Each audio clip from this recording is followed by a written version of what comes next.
Hello friends, welcome to crazy GK trick. Friends, जैसा कि आप सभी जानते हैं कि 2022 के नोबेल प्राइज विनर्स अनाउंस होना चालू हो गए हैं। इस सीरीज को फ्रेंड्स हमने कॉम्प्रिहेंसिवली कवर किया है और आज फ्रेंड्स लास्ट नोबेल प्राइज को अनाउंस किया गया, जहां पर Nobel prize in economic sciences दिया जाता है। फ्रेंड्स, इसको आज हम डिस्कस करेंगे। साथ ही यहाँ पर जो भी इम्पोर्टेंट फैक्ट्स हैं नोबेल प्राइज से रिलेटेड, उनको भी हम देखेंगे। यहाँ पर हम जो इस साल के पूरे विनर्स रहे हैं उनके बारे में भी बात करेंगे। और फ्रेंड्स, आपको बहुत ही जल्द एक ट्रिक वीडियो भी मिलेगा, जहां पर आप जो भी विनर्स रहे हैं इस साल के उनको आसानी से याद कर सकते हैं। तो फ्रेंड्स, आइए चालू करते हैं आज का सेशन और देखते हैं कि किसको मिला है 2022 का Nobel prize in economic science. Friends, इस साल का Nobel prize the Royal Swedish Academy of Sciences ने डिसाइड किया है कि इस साल का Sveriges Riksbank prize in economic sciences in memory of Alfred Nobel 2022 तीन लोगों को दिया जाएगा। ये prize Ben S Bernanke, Douglas W Diamond, Philip H Dybvig, इन तीनों को फ्रेंड्स ये प्राइज दिया जाएगा क्योंकि इन्होंने एक बहुत ही महत्वपूर्ण रिसर्च की है बैंकों को लेकर और फाइनेंशियल क्राइसिस को लेकर। आइए फ्रेंड्स, हम इन तीनों के बारे में थोड़ा और जानते हैं। बैन एस बर्नैक फ्रेंड्स 13 दिसंबर 1953 अगस्त जॉर्जिया कैलिफोर्निया में बॉर्न हुए थे और फ्रेंड्स इस वक्त ये the booking institute Washington DC USA से जुड़े हुए हैं। डगलस डब्ल्यू डायमंड फ्रेंड्स 1953 में बॉर्न हुए थे और इस वक्त ये university of Chicago Illinois USA से जुड़े हुए हैं। फिलिप एच डिविक फ्रेंड्स 22 मई 1955 को बॉर्न हुए थे और इस वक्त ये Washington university Saint Louis USA से जुड़े हुए हैं। आइए फ्रेंड्स, अब हम बात करते हैं कि इन्होंने क्या रिसर्च की है जिसकी वजह से इनको Nobel prize in economic sciences दिया गया है। यहाँ पर इन्होंने जो रिसर्च की है वो बैंकिंग सेक्टर से रिलेटेड है।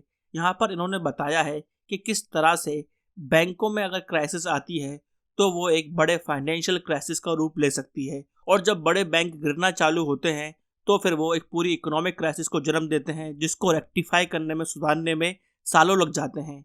यहाँ पर इन्होंने खासकर 1930 की जो क्राइसिस आई थी, जिसको आज हम द ग्रेट डिप्रेशन बोलते हैं, आधुनिक इतिहास में सबसे मेजर इकोनॉमिक क्राइसिस उसी समय आई थी, उसको यहाँ पर रिसर्च किया है और उसके आधार पर आज के समय पर किस तरह से बैंकों को काम करना चाहिए, इस चीज़ को लेकर इनका पूरा रिसर्च और एनालिसिस रहा है। इन्होंने बताया कि समाज का एक समूह सेविंग्स करना चाहता है, पैसे बचाना चाहता है, और समाज का दूसरा समूह लोन लेना चाहता है ताकि वो अपने बिजनेस को बढ़ा सके या फिर अपनी पर्सनल ग्रोथ कर सके। तो फ्रेंड्स, इस तरह से जो बैंकिंग है वो सेविंग्स और जो समूह लोन्स लेना चाहता है उनके बीच में वो एक इंटरमीडिएटरी की तरह काम करता है। फ्रेंड्स, यहाँ पर जो सेविंग्स करते हैं उन लोगों को ये डर रहता है कि ऐसा ना हो कि अचानक बैंक कोलैप्स कर जाए और उनकी पूरी सेविंग्स डूब जाए। और यहाँ पर जिन लोगों ने लोन लिया है उनको ये डर रहता है कि कहीं अचानक बैंक इंटरेस्ट रेट ना बढ़ा दे ताकि उनको लोन और भी ज़्यादा देना पड़े, या फिर बैंक जल्दी से लोन वापस करने की डिमांड ना करने लगे। तो ये डर बना रहता है हमेशा जो लोग लोन लेते हैं और जो लोग सेविंग्स करते हैं।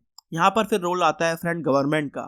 यहाँ पर गवर्नमेंट बैंकों को रेगुलेट करती है और यहाँ पर जो लोगों ने सेविंग्स की हैं और लोन लिया है उनको भरोसा दिलाया जाता है कि बैंकिंग सिस्टम में स्टेबिलिटी रहेगी और अचानक कोई भी मेजर चेंजेस नहीं किए जाएंगे। तो फ्रेंड्स, यहाँ पर ये जो पिलर्स इन्वॉल्व हैं बैंकिंग सिस्टम में, उनको किस तरह से रेगुलेट करना चाहिए, बैंकों को किस तरह से काम करना चाहिए, और जो कई बार रूमर्स आते हैं कि बैंक असमर्थ है पैसे देने में, इन रूमर्स को किस तरह से अवॉइड करना चाहिए, क्योंकि कई बार ऐसे रूमर्स ही बैंक को कोलैप्स कर देते हैं। इन सब चीज़ों को लेकर इन्होंने रिसर्च की है और बताया है कि किस तरह से प्रोडक्टिव इन्वेस्टमेंट के लिए बैंकों को लोन देना चाहिए, क्योंकि आप हर आदमी को लोन नहीं दे सकते। अगर आप प्रोडक्टिव इन्वेस्टमेंट के लिए लोन देंगे तभी आपके इकोनॉमी को फ़ायदा होगा। इस चीज़ को लेकर भी यहाँ पर रिसर्च की गई है। तो फ्रेंड्स, ये बहुत ही इंपॉर्टेंट रिसर्च है, खासकर जब आजकल हम इकोनॉमिक क्राइसिस की बातें सुनते हैं आज के समय में। इसलिए इन तीनों को फ्रेंड्स यहाँ पर इकोनॉमिक साइंसेस के अंतर्गत नोबेल प्राइज़ दिया गया है। फ्रेंड्स, इस नोबेल प्राइज़ के बारे में आपको एक और इम्पोर्टेंट बात पता होना चाहिए। 27 नवंबर 1895 को अल्फ्रेड नोबेल ने अपनी विल को साइन किया था और उसके अंदर बताया था कि वो चाहते हैं कि आने वाले समय में प्राइजेस दिए जाएं फिजिक्स के अंदर, केमिस्ट्री के अंदर, मेडिसिन के अंदर, लिटरेचर के अंदर और पीस के अंदर, जिसको आज हम नोबेल प्राइज़ बोलते हैं। और इनकी शुरुआत फ्रेंड्स 1901 में की गई। मगर फ्रेंड्स, जो नोबेल प्राइज़ इन इकोनॉमिक साइंसेज आता है वो 1968 में आता है। 1968 में स्वीडन की सेंट्रल बैंक जिसको हम बोलते हैं सेवरिगेस रिस्क बैंक। फ्रेंड्स, इस बैंक ने the Sveriges Riksbank prize in economic sciences in memory of Alfred Nobel चालू किया। इसी को फ्रेंड्स आज हम the Nobel prize in economics या the Nobel prize in economic sciences बोलते हैं। तो फ्रेंड्स, ये प्राइज चालू हुआ है 1968 में। इस बात को याद रखिएगा। और ओरिजिनली अल्फ्रेड नोबेल ने बोला था कि फिजिक्स, केमिस्ट्री, मेडिसिन, लिटरेचर और पीस इन 5 क्षेत्रों में प्राइज दिए जाने चाहिए उनके मरने के बाद। जो उन्होंने विल साइन की थी 27 नवंबर 1895 को, उसमें ये सब बातें कही गई थी। आइए फ्रेंड्स देखते हैं कि इस साल और किन किन लोगों को नोबेल प्राइज मिला है। फ्रेंड्स, सबसे पहले इस साल जो नोबेल प्राइज अनाउंस हुआ था मेडिसिन में, वो दिया गया है सेवेंटे पैबो को। इन्होंने जो इम्पोर्टेंट डिस्कवरी की थी जीनोम से रिलेटेड, उसके लिए इनको ये नोबेल प्राइज दिया गया। इन्होंने बताया कि किस तरह से जो आज एक्सटिंक्ट हो चुके हैं ह्यूमंस, उनके जीनोम्स आज भी हमको ह्यूमन बॉडी के अंदर देखने को मिलते हैं, जो बहुत ही इंपॉर्टेंट हैं ह्यूमन इवोल्यूशन को समझने के लिए। इनकी जो रिसर्च है उसकी वजह से हम देखते हैं कि एक नया साइंटिफिक डिसिप्लिन ही चालू हुआ है जिसका नाम है पैलियोजीनोमिक्स। इसको भी याद रखिएगा। नेक्स्ट हम देखते हैं the Nobel prize in physics, जो इस साल 3 लोगों को दिया गया, Alain Aspect, John F Clauser, Anton Zeilinger. यहाँ पर इन तीनों ने एंटेंगल फोटोन्स को लेकर रिसर्च की थी, जहाँ पर इन्होंने बताया कि किस तरह से बेल इनइक्वालिटीज़ का वायलेशन हो सकता है। और ये जो रिसर्च है वो आने वाले समय में क्वांटम इंफॉर्मेशन साइंस को और भी आगे बढ़ाएगी, क्वांटम टेक्नोलॉजीज़ को और भी आगे बढ़ाएगी।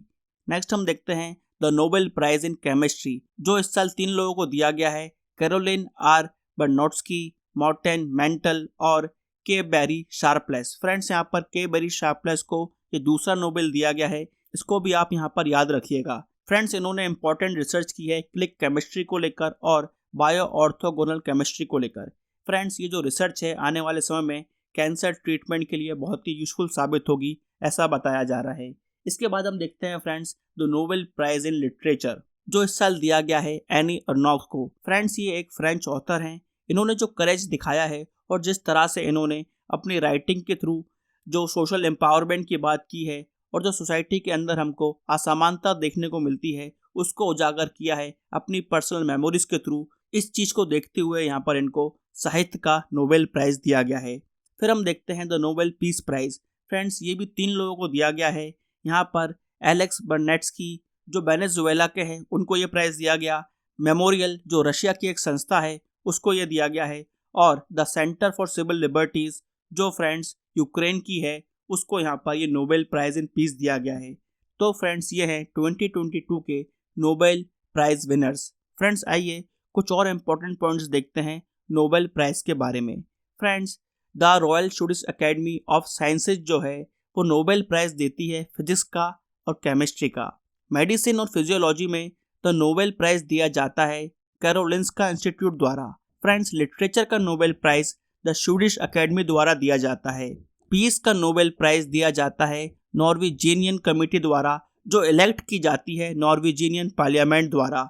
और फ्रेंड्स, यहाँ पर जो इकोनॉमिक साइंसेस का नोबेल प्राइज़ है वो भी the Royal Swedish academy of sciences select करती है। तो फ्रेंड्स, यहाँ पर अलग अलग संस्थाएं हैं जो अलग अलग फील्ड में नोबेल प्राइज़ सेलेक्ट करती हैं और देती हैं। फ्रेंड्स, यहाँ पर हर कमेटी पहले नॉमिनेशंस को देखती है, फिर उन नॉमिनेशंस के आधार पर शॉर्टलिस्ट किए जाते हैं कैंडिडेट्स, फिर उन कैंडिडेट्स के बारे में डिटेल रिसर्च की जाती है और उसके आधार पर फ्रेंड्स कमेटीज सबमिट करती हैं अपने विनर को। हर कमेटी का यहाँ पर एक हेड होता है जो अनाउंस करता है नोबेल प्राइज़ विनर्स को। तो फ्रेंड्स, यहाँ पर हमने डिस्कस किया 2022 के नोबेल प्राइज़ विनर्स के बारे में। फ्रेंड्स, बहुत जल्द आपको एक ट्रिक वीडियो भी मिलेगा इस टॉपिक पर, जहाँ पर आपको इस साल के विनर्स आसानी से याद हो जाएंगे। आई होप आपको ये वीडियो इन्फॉर्मेटिव लगा होगा। ऐसे ही वीडियो देखने के लिए इस वीडियो को लाइक करें, शेयर करें और हमारे चैनल को सब्सक्राइब करें। Till then friends, bye bye and take care.